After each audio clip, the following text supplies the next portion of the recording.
Testing, testing. Hey guys, welcome to class. I'll give you a quick intro if I go. Oh, sure. And I'll let you know when we're good to go. Hey, good morning, everyone, and welcome to Startup Week 2015. We have a lot of amazing speakers this week, and this is the first of the speakers. We're very, very pleased to have Mr. John Dori of Analytical Flavor Systems with us here today. So during the presentation, we're going to have three means of taking questions. We're going to be, you can either send them in via text message by texting 22333. So the format would be IST startup space your question. That's cool. And again, that's 22333. You can also tweet your questions using the hashtag IST startup. We'll also be using Flickr Stream and Instagram if you want to send in your pictures. We're totally welcome that. Filming, photography, all that's welcome. So before we get started, we just ask that everyone silence your phones and obviously give your full attention to John when he's going. So just a quick intro on John.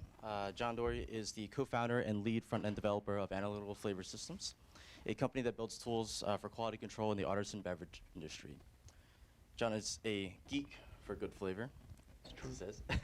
Building new foods, he works to empower the taste buds of the fine folks that make his favorite products. He's a senior at the College of IST with an expected graduation of May 2015. So without further ado, I'll hand it over to John. Thanks, Simon. Hey guys. I wasn't quite sure what to expect. I was very surprised when I first received an email asking me to talk to an integrations class, something with systems architecture. It's not typically my role. I think of myself more as the front-end guy, almost the guy behind the scenes. I know what the customer wants, so I put it into the app. But nonetheless, I was happy to do it until I started looking into what the heck am I going to say about systems. So I will touch on this. I'll give a brief overview of what we do, kind of from the context of a startup perspective.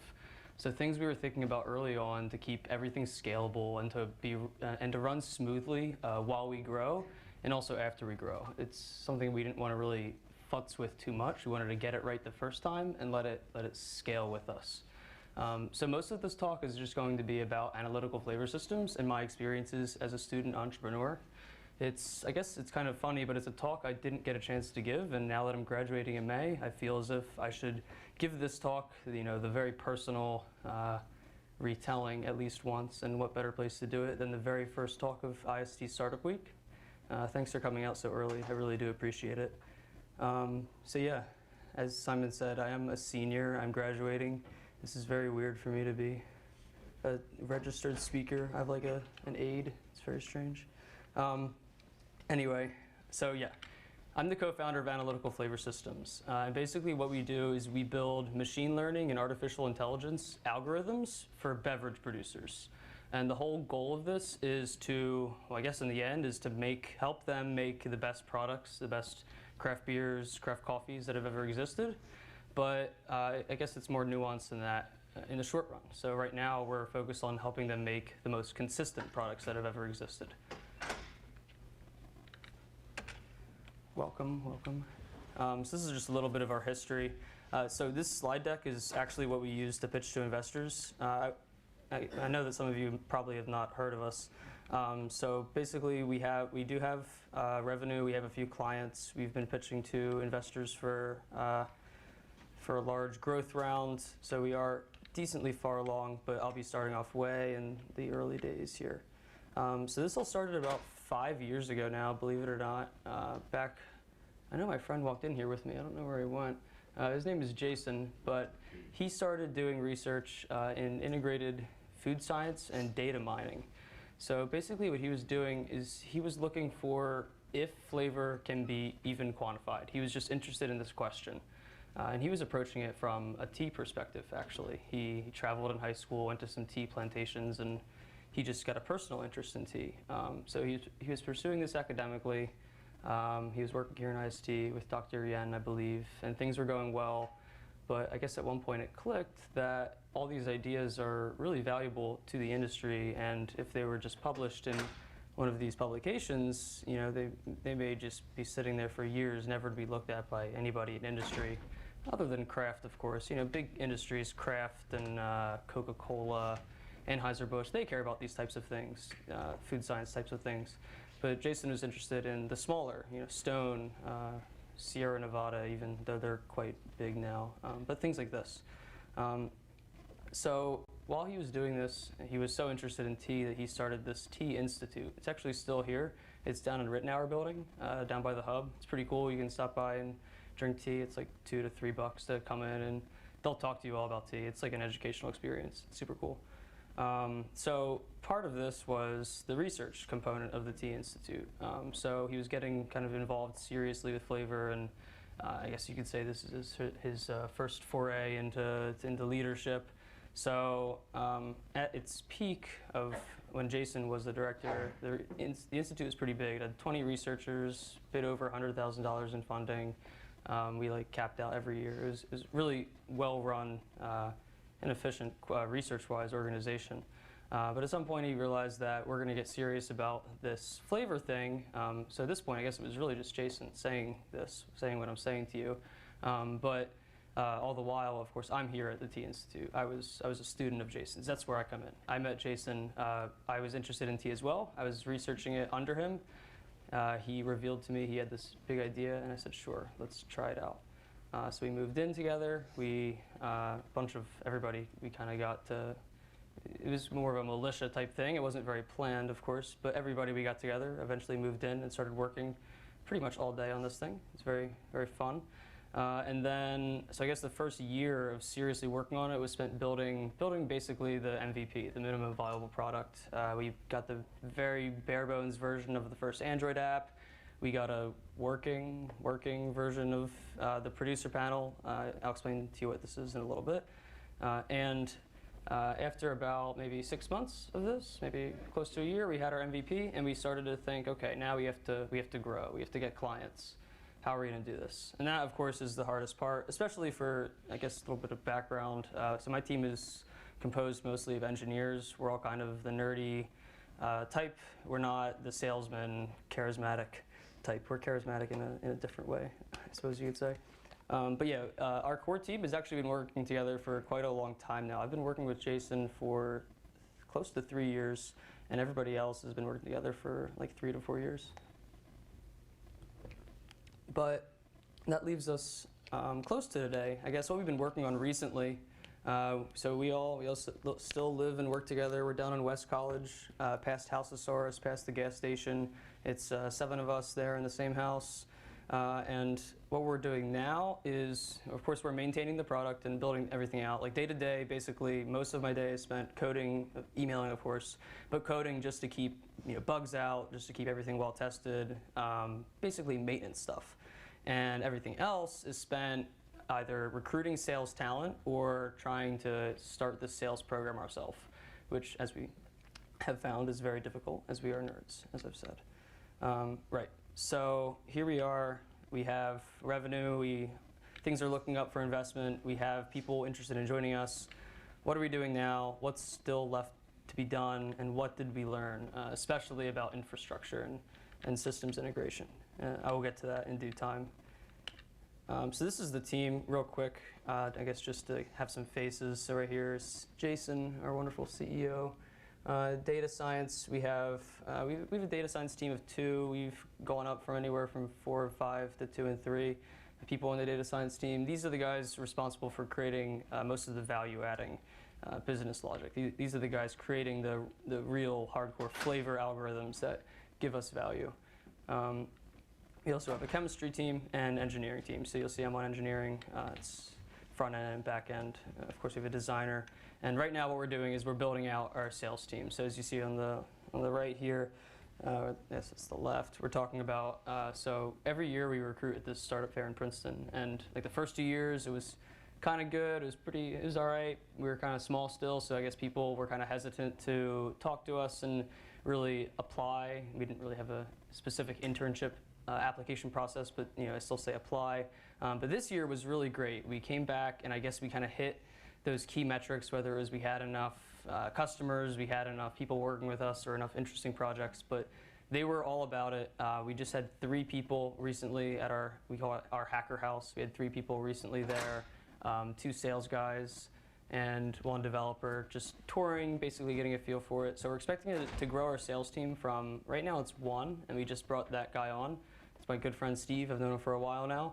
He wanted a shot at sales. He's a charismatic guy, so we gave him a chance. And then we're going to have about 4 more coming on for the summer. So we're kind of in a period of flux in terms of team size and composition. We've lost a few people along the way, but we have a really solid team. And I guess the most important thing, I don't like to go into these buzzwords, company culture and all this, but we really do, like that's the key to all this, that's the secret sauce, is that the company culture makes it work. We're all into flavor. This is all kind of our first job, you could say. So I was a tea person before any of this. I've always been a craft beer fan, at least the industry. I think it's very interesting, like the creative collaborations and things like this that are going on. Coffee, of course, is giant. So like, we have people around all of these different industries that are very interested in flavor, and we come together to create this kind of group of artisan flavor fanboys, and we only want what's best for the industry, so it really works out. We're the best people to be building this thing, I guess you could say. And that's always been really important as we've put together our team, always making sure that flavor is the focus. Yeah, you see I have a culture of high performance, debate and tastings. That's great, because the debate thing is usually what this is. It's not all fun and games. It's usually you think what you think is right, and you're just like, yeah, this beer is so much better than that beer, dude, or coffee or whatever. So it's great fun. This is kind of a relic of this being a pitch deck, but I'll go through it nonetheless. So I'll talk about our markets and industries a little bit. So what we're doing, as I said before, in case maybe some of you may have missed the first few sentences, what we do is we build quality control and flavor profiling tools for beverage producers. And right now we're focusing on high-value artisan goods. So craft beer, artisan coffee, and nice distilled spirits. So I'll walk you through all 3 of these right now just to show you why we picked these seemingly random 3. I guess they don't really seem too random. I mean, obviously they're the ones that are growing the biggest. So we have beer, spirits, and coffee.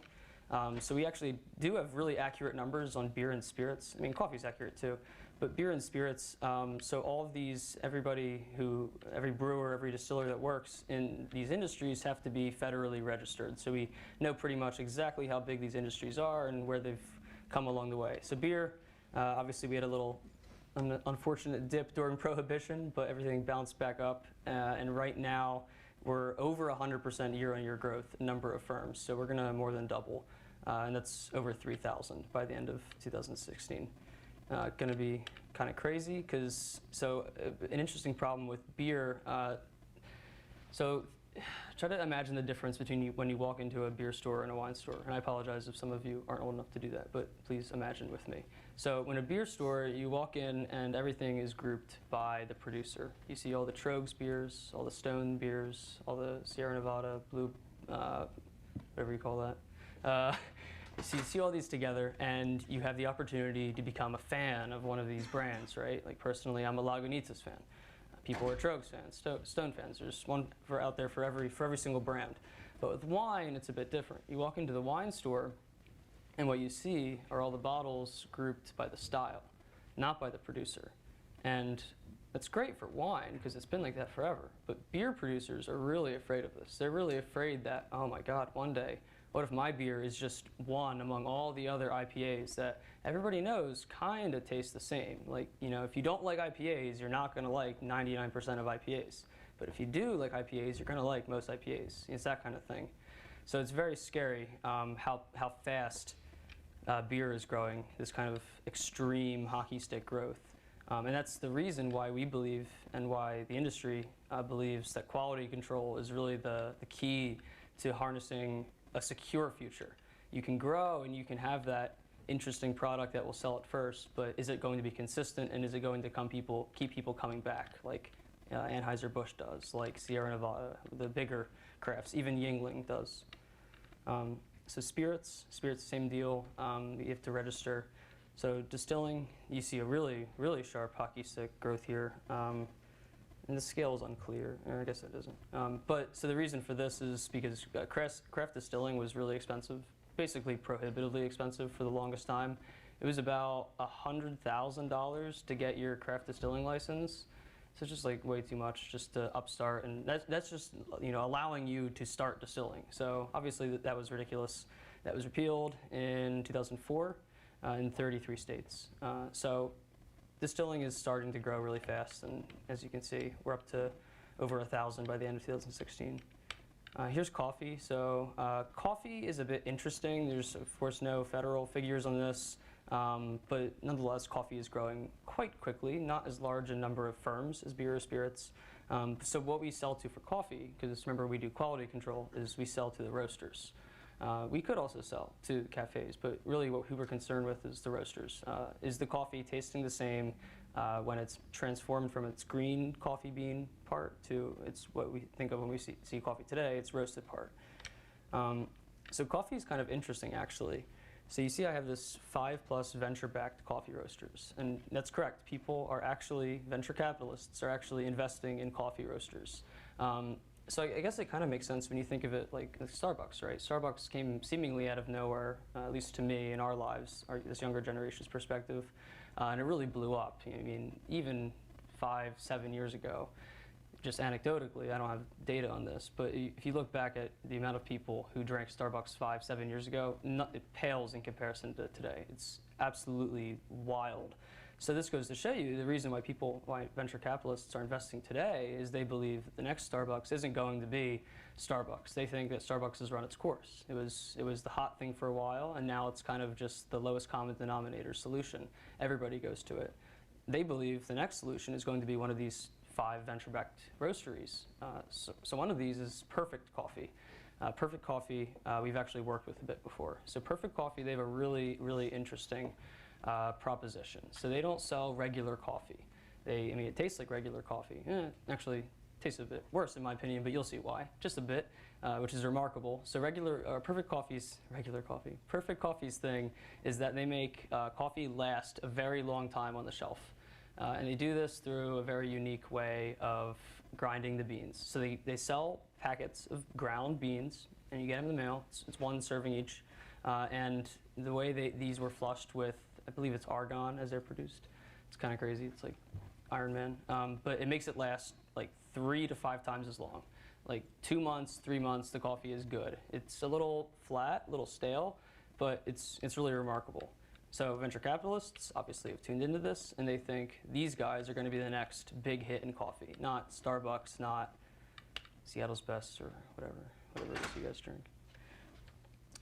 So the big picture here, this is the Artisan Market. I guess what I want you to see here, what we want the investors to see, is that it's really expensive. $143 billion total market value for all these artisan goods, and we can really target all of them. So when I finally do get to what the heck Gastrograph even is, you'll see that we can help all of these guys basically with the same service. We're software as a service business, of course. So it really just takes our core algorithms to help any of these industries.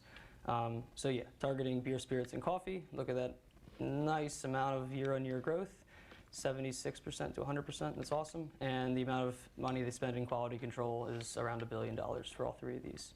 Perfect fits. Of course, there are other good fits. Wine is really nice because it's, of course, a giant industry.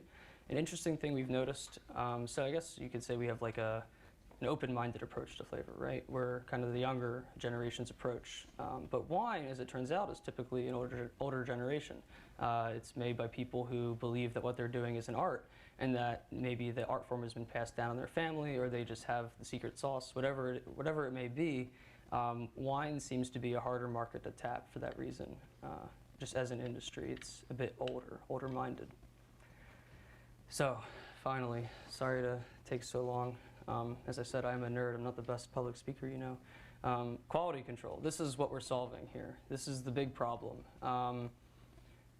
So I guess when we first started, we had a whole bunch of ideas. What are we going to fix, right? Are we going to just get flavor data for every product out there and become a viral hipster, you know, sensation? No, we're gonna focus on quality control because it's reliable, right? It builds value, it adds value at every step, and it's simple enough that we can focus on this and give it our best effort. So quality control is seemingly pretty simple. Basically what you do is you reduce the amount of flaws in your product. There are bad things called flaws, taints, and contaminations. If you like Google beer contaminations, you'll see that these are like industry recognized things. Like they can occur in your beer, in your product, just based on systemic failures, process failures, pure dumb luck sometimes. So it's a recognized problem, and traditionally it's very difficult to do, even though it would seem very simple, right? You know, you just have a list of 40 things, keep them out of the beer. Well, no, it's not that easy. For 5 reasons, 5 on the thing, obviously. Number 1 is you need this really, really expensive piece of hardware. This is called a GCMS. Basically what it does is, this is very simplified, it looks into the product and tells you what things, what atoms, what compounds are in it. This is really expensive, about $500,000 usually, can go anywhere up to $1 million. You also need somebody really trained to work it, usually a PhD, usually a chemist. So this person's going to require a yearly salary, and you know, you have to accept that sometimes maybe they won't have something to do with this sort of job, being just the quality control guy. And remember, this could be a medium-sized brewery. It doesn't have to be necessarily giant. So not only is it expensive in the short run like this, but every time you use this machine, you have to pay money per batch. So that's just partially the reagents you need to run the machine, but also the fact that maintenance is really expensive. So it's going to break down. You need to buy new parts. You need to hire people to fix it. It's just a pain. Like it's not good to do. But of course it works, and it's arguably the only solution until we came along. So this is where it gets interesting. So it's very expensive, and people use it. But the data kind of sucks. The data is not predictive. So what I mean by that is if you look into the product right now, let's say I brewed beer right now and I'm about to ship it out. I look into it, I see it has this stuff, and I can see that it's fine. But what happens then if I ship my beer out and a contamination occurs while it's sitting on the shelf? This happens all the time. It's very common in beer. It's the reason that most Corona actually tastes kind of stale. It's because it has clear bottles. Of course, you can prevent that one through not using clear bottles. Don't know why Corona doesn't do that, but yeah, not predictive. You're getting a snapshot now. You're not going to be able to see if problems are going to happen later in the life of the product. We can do that. And my 5th point is past data just kind of goes to a graveyard and dies. The chemist who runs this machine doesn't care about using the data you generate today to improve the data you generate tomorrow. It just kind of sits somewhere, it gets analyzed once, and it never gets used again to improve successive data. So the question is, how can you, as an artisan producer, I guess of small to medium to large sized, guarantee quality? How can you even begin to do this with such a daunting task? I mean, look how expensive it is. Well, what we've done is we've built this web platform, right? So it's a mobile app, it's a web dashboard, it's your standard analytics platform. It's going to tell you all about your product. We like to call it our quality control and flavor profiling system as a service. And basically what it does is it takes information about your product, basically flavor data, what it tastes like, some quantified notion of what this product tastes like, and it tells the producer everything they'd ever want to know about this. The really actionable thing, the really great part is that so our algorithms just kind of run all the time. It's always watching the product. So if a review ever comes in and we determine that product to be flawed, tainted, just deviant, whatever, if we detect it, we're going to send out a real-time notification to the producer. We're going to let them know what it's infected with, why it happened, how they can fix it, and how they can prevent it in the future. And of course, we'll tell them, to what degree of confidence we feel this. So we really want to be the one-stop shop for guaranteeing quality, guaranteeing consistency, and offering deeper insight into your products than ever before. We want to be able to reveal things about your flavor that even you didn't know as the flavor's producer. So how does this work, right? How do you do that? Well, it seems simple, I guess. I'll let you decide. So what we do, let's say you and I are beer brewers. We just made our newest batch. We would stand around the batch, and historically what we do, hundreds of years ago, is we'd take a cup and dip it in, drink it, and then talk. Is it consistent? Is it good? Does it taste weird? Really simple. This is kind of like our original GCMS problem, where you're just taking the data at the present moment. But of course, it's worse than that. It's not scientific at all. So, so instead of doing this, what you would do is you'd use our gastrograph app. You'd basically tell the app, you can see there's this wheel up there. You tell the app what you taste. It's 24 dimensions, and it's very subjective. That's the point. You say, I taste high sugar because it's a very fruity beer. I taste low sour acidity. It's kind of flat. These kind of things. And I go around and I build up this notion of a product and what it actually tastes like. All the while, I'm recording notes on specific flavors that I might find in there. If it's a cherry beer or a lambic, I would taste cherry in the beer, so like specific things. And then at the end, I give it a score, a perceived quality score. This is not necessarily how much I like it, but how quality I think it is. Right? So these are all very subjective things, and that's the point. We gather all this data on what you think the product tastes like, and then our job is to peel away that data to find out what the actual taste is under all this, right? Because, I mean, read this bottom thing here. Flavor is the result of an underlying physiological response to chemical stimuli. It's like music. You and I hear the same music. It's the same notes, the same tones. You and I taste the same flavors, compounds, but we taste, or we think we taste, different things. What's up with that? Can we peel away that to reveal what something even closer than just one person's review to what it actually tastes like? And then once we have that, we alert the producer in real time to these problems, and we also let them know very, very specific things about, down to the employee level. Which of my employees is a better taster? Who's more sensitive to IPAs? Questions like this. So we want to be the quantified product. That's our goal here. So from here, the data has a few uses. It's not just a quality control tool. We have a lot of other features in the planning, and I guess these features are really what I feel defines us. The quality control is great, but it's not this amazing thing that we're capable of doing with the data. That's really the beauty of this, I guess, is the data set. It's not only very large. We've been reviewing for 5 years, but it's very thorough. We record things like the temperature the coffee was brewed at, country of origin, the elevation at which coffees and teas were grown. So I guess that's really the power, is the amount of data that can be collected, and what just in, I guess, really 2 years of operating as a business, the algorithms we've been able to develop to peel apart flavor and to really understand what makes it. So what we're doing from here, so we have the quality control data, and we let them know if there's problems between batches. That's great. Keeps it consistent. But there's more that we can do.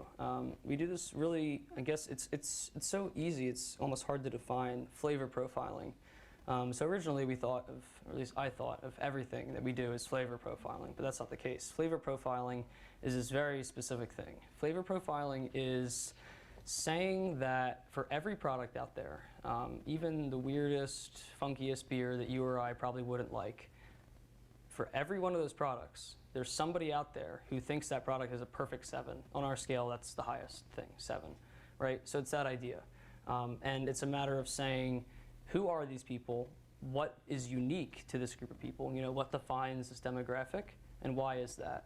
So to do things like that, this is actually a pretty fun part. I guess I have a bunch of different anecdotes that I like to tell as to how we can do that. But on a base level, I guess just think of things like differences in cultural perception of spices, let's say. The example I always give is cinnamon. American people always think of cinnamon as a sugary kind of flavor, right? It goes with Cinnamon Toast Crunch, it goes with cinnamon buns, what have you. It's a sweet thing. It's not savory, it's not spicy. But people from Indian people think that cinnamon is a spice. It's used as a dry rub, it's used as zest, things like this. So very simple differences can often lead to a lot of information being revealed as to why a certain demographic really likes this product. This is a thing you see all the time. You probably have that one friend that you like all the same beers. The question is why? And I guess the next question we answer through there is, how can we help the producer more effectively market to these people, right? So if I tell you that your really weird Imperial IPA that has, like, I don't know, it was brewed with lindenberries, man, I don't know, it was brewed with something really weird, but if I told you that beer is really loved by 35 to 40-year-old women who live on the west coast of America, whatever, it doesn't matter. If I told you that, you'd be like, wow, like how do you know that? And how do I sell more of this product? How do I get this product into their hands? And that's what we do through cognitive marketing. Essentially what this is looking at the back of a beer label and being really unhappy with what the heck they're even saying. It's, in my opinion, it's even worse for wine. It's like, what? You know, how does this taste like this visual scene you're describing to me? Surely there's a better way to communicate the flavor than with, you know, smells like fall leaves, wet, whatever. So not only do we identify this demographic, this high value demographic that's going to love this one product you have, or you know, maybe we could help you identify which products specific demographics will hate. It doesn't matter. But in the end, we help you sell to them. We give you the language that they use when they review the product. So if they describe it as cinnamon, you can be pretty confident that you should describe it as cinnamon as well, and we help them sell more product. So how do we do this, right? I told you what we do on a day-to-day basis as a producer, but how does it even work? So I guess the best way I have of thinking about it is this 3-model perspective. So we have 3 models. We have the product model, basically the flavor of that product. If it's you know, regular old IPA, it's going to be what you expect it to look like. Pretty standard IPA, made by one of your more famous East Coast or West Coast brewers, IPA people, I think of Stone, and things like this. It's just, that's the obvious one, right? That's what the product tastes like and how it changes. If you change the recipe, your product model is going to change. Really obvious. And then we have the actual user model, the reviewer model. So this is saying that everybody tastes differently. It's just a matter of finding out how you taste differently and what makes you taste differently, and all the implications that come with that. So the user model is keeping track of things like, what age do we think you are? Do we think you smoke based on how you review? And of course, these are all things that we can try to detect. Some to better accuracy than others, of course. So if you do smoke, we can tell how often you smoke, what you smoke, things like this. And it sounds really creepy, but in the end, it's just more data that we can lend to building up that user model and stripping away more of that subjectivity and revealing more truly what the true flavor of the product is. So it's just like, I guess it's a unique combination of everything you see here. You have sensory science, you know, taking this, sensory science is a scientific field, so taking this idea that we all do taste differently, but it's due to more cultural things, you know, the specific products we grew up with and the flavors we know, and it combines it with data science, this machine learning and artificial intelligence, almost training computers how to taste based on how we taste, and then the analytical chemistry. So that's, I'll get to this in these remaining few slides, but the analytical chemistry is kind of like the topping to the cake. This is what brings it all together and really defines our business. Not this particular product. Gastrograf's great for quality control, but analytical chemistry really defines where we're going to grow and what we're going to do in the future. So to grow, we basically have 2 things we're going to do. And this is coming up soon. You know, we talk about it like that, but this is like really happening right now. So right now, we are operating in this post-production space. This is after the product is made. I can analyze it using our way, you know, what we do, the sensory science, data science, sensory, analytical chemistry, that is, what I just said before. And we're taking the product after it's finished and telling them products that they can fix in the future. But if that batch is bad, you know, let's say we make a really, really bad batch of IPA and we can't ship it out. And I guess I should have said this earlier, maybe it's not obvious, but the reason you can't ship that batch out, the reason that if you do have even a slightly deviant batch, the reason you can't ship it out is because it could damage your reputation, right? Craft beer is really expensive, and trust me, nobody's happy spending, you know, $3 for like a bottle of beer. Nobody wants to do it. It's just a matter of how often and how easily, you know, you can do it without feeling guilty about it. So when you do buy the beer, you want it to taste good, and if it doesn't taste like either A, it's tasted before, or B, like a friend says it's going to taste, you're not going to buy that brand again. And it's that same problem I said earlier, where all the beers are grouped together by their style. You know, if I go if I think, oh, I'm going to get into beer, right? This is my first thing. I just turned 21. I go down to the store. I buy an IPA from Stone. I hate it. But I've had IPAs before. Like, of course, I know that I like IPAs. So next time I go back, I'm not going to buy Stone. I'm going to buy any other IPA until I find one that I like. And I'm probably not going to come back to Stone. So that's why quality control is even important. This is like protecting your brand's reputation, making sure you're not seen in the wrong light, tasted in the wrong way. Right, so we have post-production. The obvious way to grow, or what we feel, is we're going to move backwards to production. So instead of tasting the product, kind of peeling apart these models after it's made, after the money's spent, we're going to put sensors in the tanks, the fermenters for beer, in the roasters for coffee. And these sensors are going to gather data as the product's made. And this data will not only be used right then and there to determine if there is a problem, and if there is a problem to kind of nix it before it's a real problem, before you have to throw away the entire batch, which isn't possible with post-production, right, because it's already made. And also, the data is used later in the life cycle, after it's made, after it's on the shelf. It's coupled with that data to really improve the analysis. So we have kind of like this two-tonged approach to it. We've mastered post-production. We have that sensory science side down. Now we're going to move to analytical chemistry, master that, and then couple the two. That's our like big ticket to growth, like key ticket to growth, in my opinion. And the other way is simple. It's just increasing the number of verticals. We're going to increase, like I said, to wine eventually. Might be tough.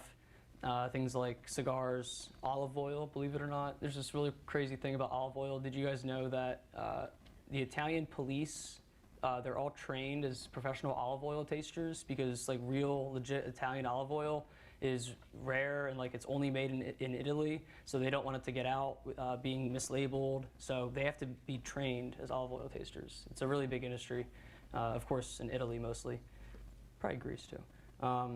But yeah, so olive oil is an expansion. We personally believe that Asian alcohols are going to be the next kind of trend in America. Sake, magali, sochu, things like this. So there's lots of room for growth. And then of course you see these two things on the end, which I'll touch on a little bit as we keep moving here.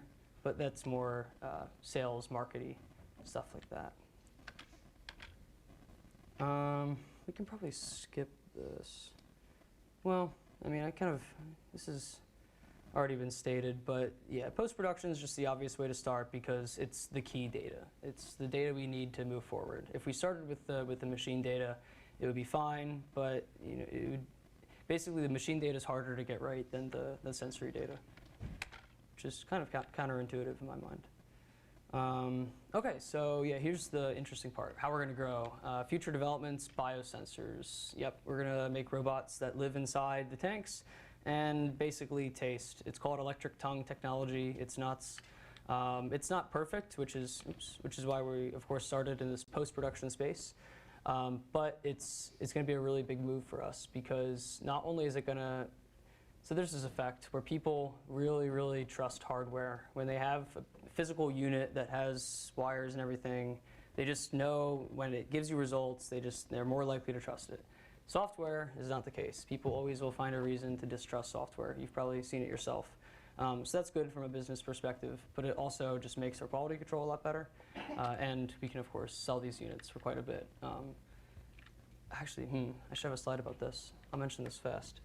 So another really exciting thing we're doing, so we have two hardware products. We have these biosensors, and we also have what we're calling the keg tracker. So it's a GPS unit that goes on kegs. So in America, beer has to be, so the beer brewer talks to the distributor buys the beer and then sells it. That's just how it is. It kind of sucks for the brewer. It's really good for the distributor, of course, and it's good for us too, because it raises quality a bit, depending on how you look at it.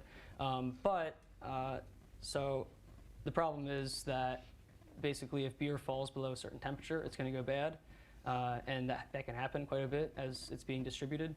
So what we aim to do with these sensors is give that power back to the brewer, so they can see where their keg is, they can see what temperature it's at, they can call up the brewery that it's at if it goes bad. Basically, they can ensure that none of these really awful quality problems that all too often happen in this giant, crazy industry happen to them. So those are actually happening right now. So those are summer projects that I can talk to you more about if you're interested in hardware, or I guess I did say I'll talk about systems architecture, and I will talk about it. But also, if you're interested in that, basically, if you're interested in any of these problems, please talk to me, and I can set you up with the guy who works in them, and you can talk more about what you know about it, because they're kind of cool problems, in my opinion. So other future developments, we're going to do kind of this move into salesy material, right? Consumer data. So this is kind of twofold. The consumer data is really cool because imagine if you're a brewery and let's say we're just going off of this post-production space alone. So if I ship my beer out all over Pennsylvania, how do I know what it tastes like on the shelf in Kensington when I sent it out a week ago? Well, if I have a sales team, if I have somebody that's going to be there in Kensington next week, I can just have them stop by, get a glass of the beer, and do the same review that I would have done in the brewery. So you can create this distributed quality team that's going to monitor the product through its life cycle and make sure that our predictions that we made about hidden flaws developing later, make sure they're correct, and if they weren't, do right on them. So that's all I had for the slides. If you have any questions, please do ask. I never intend for any of these things to become lectures, but they always do. It seems inevitable. But okay, so what we're doing with systems architecture is actually pretty exciting from a developer perspective, and from a business perspective, it's just the right thing to do, in my opinion, so it's not too interesting. So we are a unique company in that we use R Shiny. So who has heard of R, the statistics language R? Anybody? Yeah. So it's kind of like MATLAB. MATLAB's used in academics, they say, and then R is used in industry. I mean, they both really are used in both. But so we run off of this thing called R Shiny, which is basically a server implementation of R. It just takes all the really nice stats things, the nice graphs, visualizations, data pipelining, this reactive programming benefit that R has, and puts it on a server. And it's a really young product. It's actually made by a startup as well, so it was kind of painful in the early days, but it's a solid product right now, and it works great for us. Since we do all of our data analysis in R, it just makes sense to also use R to just serve it all up. So it's kind of crazy. If you can create web pages, HTML, whatnot, in R, you don't even need to know how to write any of this stuff. You can create a website, like a web dashboard, knowing only R. It's kind of nuts. I definitely recommend using HTML though. So all of our stats are in R, and they're served up through this thing called R Shiny. That's unique about us. We actually do write open source software for all of this. So our one developer, Evan, I can go back to the thing real quick. There's Evan with the mustache. That's Evan. He is an R wizard. He's probably the best R Shiny developer out there, because there are no R Shiny developers out there. But the cool thing about systems architecture, at least in the open source world, is that it's pretty easy to write wrappers and stuff. So he's become this all-star at R and R Shiny. You can actually, if you go to, we have an open source page. If you're interested in any of these projects, I encourage you to go here. There's I think this keyboard's messed up. No, it's not. But there's GitHub links. You can look at code, and you can get set up with email addresses. That should definitely be returned by Google. That's concerning. Right. So we have this R backend, and all the data is pipelined through. No dash. It's pipelined through Go. So all of our REST APIs, I don't know where the open source page is. This is really embarrassing. I'll give a link later if you stick around. But so Go. All of our microservices, our web APIs, are built in Go. And this is a recent switch we've made. So before we were using kind of a combination of, this is weird. So we use this thing called Drop Wizard, which is a Java framework for creating APIs. It really, really stinks. So now we're using Go, and we're trying to kind of bring all of the things we wrote in the past up to date, and make sure that they're So the strength of Go is that you can do really unique things with data pipelining. It makes it really efficient to say, I want this whole mess of data here at this time and also here at this time. So I guess the data we work with, if this is hard to conceptualize, is we're working with flavor data, right? So we have this notion of products, so Sierra Nevada IPA, and then there are reviews of that product, so different interpretations, my interpretation, et cetera. And then based on all of these reviews, we generate what I was talking about earlier, that objective flavor, what it actually tastes like. So all of these reviews under a certain product need to also be linked to this objective profile, this OFP we call it. And we also track OFPs as they evolve over time. So at some point the OFP looked like this 5 months ago, but now it looks like this. And how you can, in analyzing what changes cause those OFP changes, what sensory changes cause the objective changes, that's what's really interesting. And that's why we use Go, because it allows us to really, really effectively and efficiently try to kind of pipeline this data across our servers. And we're also writing open source packages for Go. We have a Go wrapper for Twilio, and we're working on a different API library. So if you're interested in anything about systems architecture, back-end development, web APIs, Go, RShiny, or just open source development period, please contact me. My email, I'm sure, is part of this thing, but I'd love to talk more about these projects and maybe start coding together. That's all I have. Thanks for coming. Thanks for hearing me blab about my company. That was my obligatory personal story of my company that I get to give during college. Thanks for listening.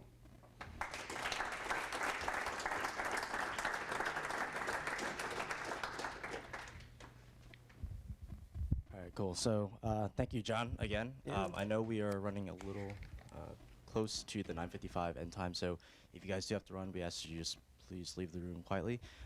But if it's fine with you, John, we will take some Q&A. Oh, yeah. Sure. So we're just going to start off. We have 2 questions from Poll Anywhere. Oh, that's awesome. So the first question is in reference to some of the specifics that you mentioned on acidity can be measured by sensors. Do you have any plans to take input from any sensors aside from taste? So the sensors aren't necessarily recording the flavor. That's basically impossible. What you can do is you can determine different components of what the flavor will be in the end. So I guess the proper answer is that's what we're already doing, or that's what we plan to do. The sensors won't be determining the true flavor. They're just determining things like carbon dioxide output, or how much is off-put, maybe how dark the beer is, things like this through a colorimeter. So yes, all the sensors are going to be, that's the goal. That's really the business data we work with, is this post-analysis flavor data. So no. Our sensors will always try to reveal more about the flavor, but technically they're really not. They're revealing things chemically about the product, and we draw different inferences from that to determine what the flavor is. Okay, great. So the second question is, how did you peg down the 24 factors that go into the flavor makeup? Oh man, I wish Jason was here.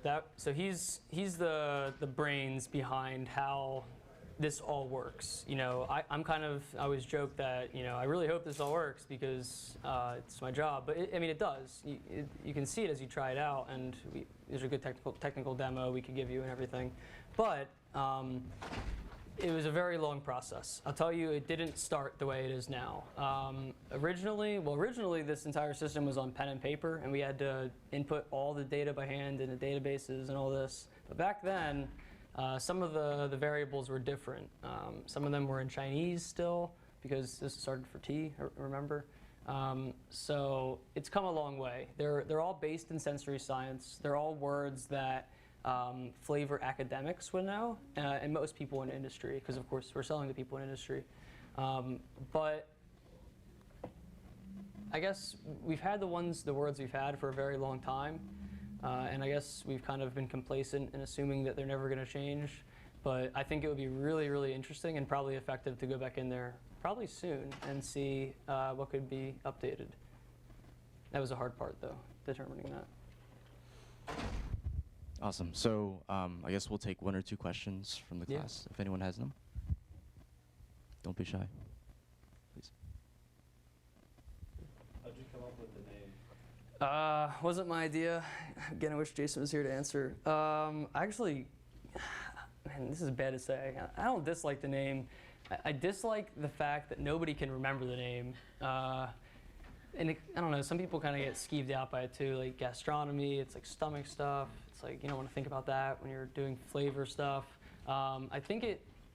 I don't even know where it originally came from. I think it was probably like a goofy idea that he said he'll change one day, and it never changed. I think he was just thinking flavor, like gastropub, gastronomy, like the science of flavor, and then the graph. You know, that's probably it. Anybody else? Okay, All so right. if there are no other questions, we do have one closing question. Oh, sure. So could you share with us what you believe the next big thing or the next wave will be in your industry? Well, I guess there's, sorry to take up your time, I guess there's 2 parts. Like I said earlier, I think there's going to be a change in the verticals that we see in America, specifically, like I was saying, these Asian alcohols. I think we're going to see a big rise in.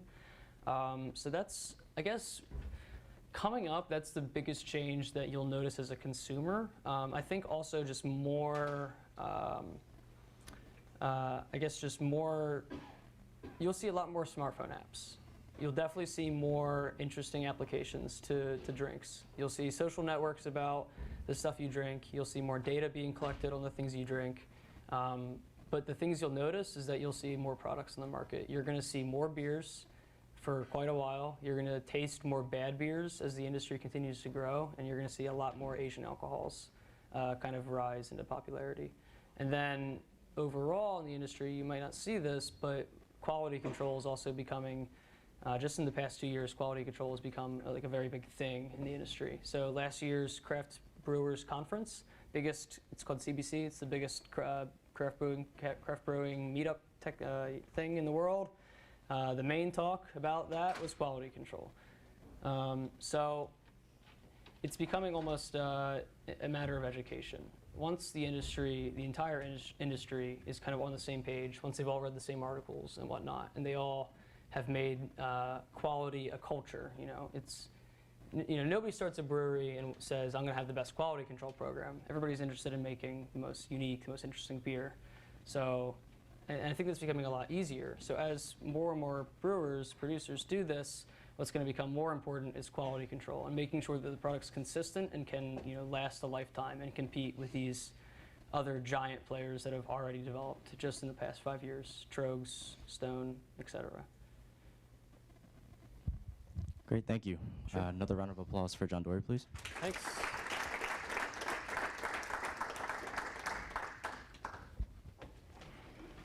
Thanks.